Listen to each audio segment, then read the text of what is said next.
خلف الجدار، تأليف الصديقة نهى صبيح ورسومات إسماعيل دويك. الإهداء إلى محمود.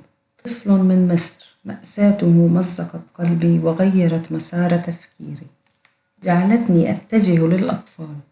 محمود رمز لكل طفل عربي محروم من حقوقه في وطنه.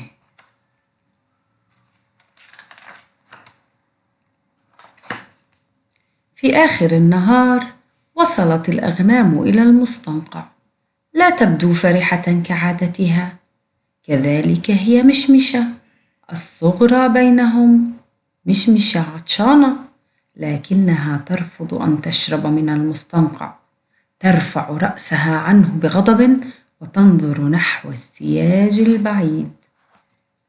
وفي عصر اليوم التالي عند المستنقع اكتشف الراعي أن مشمش غير موجودة. مشمشة عند السياج تنظر إلى نبع الماء وإلى المبنى القديم الذي كانت تلعب وتقفز فوقه، وإلى عشبتها التي تحب طعمها، وإلى صخرتها الملساء المجوفة التي كانت تنام فيها. لماذا هذا السياج؟ خلفه يوجد مكاني الذي أحبه أكثر من أي شيء، تفكر مشمشة، وتنتبه إلى فتحة صغيرة أسفل السياج. تقترب منها تفكر، ثم تبدأ بالحفر عندها وتوسيعها.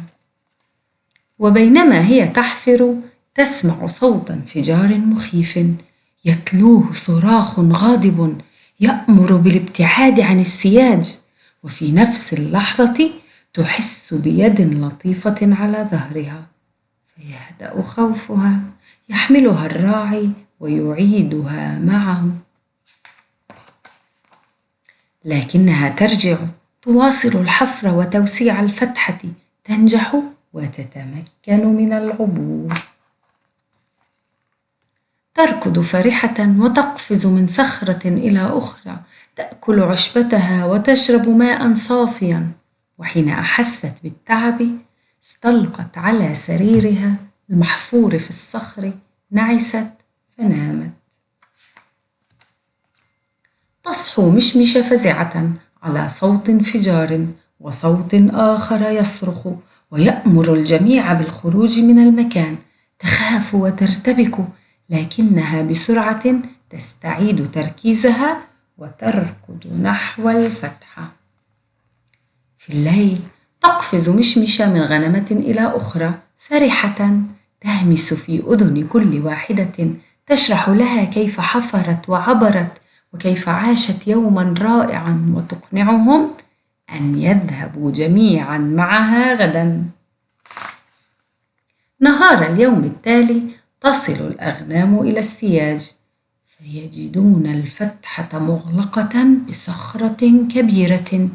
وحين ينوون المغادرة تصرخ مشمشة وتنادي عليهم أن يبقوا، وتبدأ بدفع السياج بقرنها، ثم يبدأ الجميع بنطح السياج فينقطع. يعبرون ويقضون نهارا سعيدا. يأتي الراعي باحثا عنهم ويعيدهم ويراقبهم جيدا حتى لا يذهبوا هناك مرة أخرى. بعد مرور أسابيع كثيرة وأثناء نوم الراعي تتسلل الأغنام وتتجه صوب السياج، وهناك يتفاجأ الجميع بأن السياج تحول إلى جدار عال وقوي، لا أحد يستطيع اختراقه أو الحفر تحته، فيرجعون خائبين. تعود الأغنام للعيش بعيدا عن موطنها الأصلي، وتعود للشرب من مياه المستنقع. الماء غير نظيف، ومشمش عطشانة، لكنها لا تريد أن تشرب من المستنقع. ترفع رأسها بعيدا عنه بقوة وبغضب وتهرب من عنده، تركض وتبتعد حتى تصل إلى الجدار.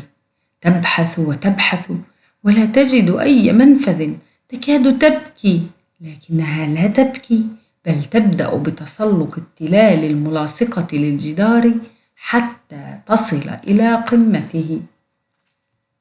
تقف مشمشة على قمة الجدار، ومن ذلك العلو ترى كل شيء وتفهم كل شيء، ترى نبعتها وصخرتها وكل ذكرياتها، وترى أيضا المستنقع البعيد.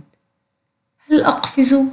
تفكر مشمشة، لكن ربما تكسر رجلي، وربما لن أستطيع الرجوع.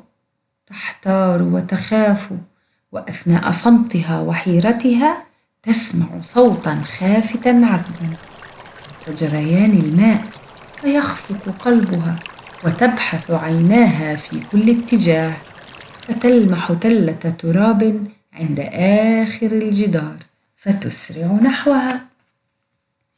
عادت مشمشة إلى المكان الذي تحبه أكثر من أي مكان آخر. كانت سعيدة ومتعبة، فاستلقت على صخرتها، أغمضت عينيها وغفت. في نومها رأت مشمشة حلما، رأت كل أصحابها معها عند النبع يقفزون ويلعبون فرحين. النهاية، أو لربما هي البداية.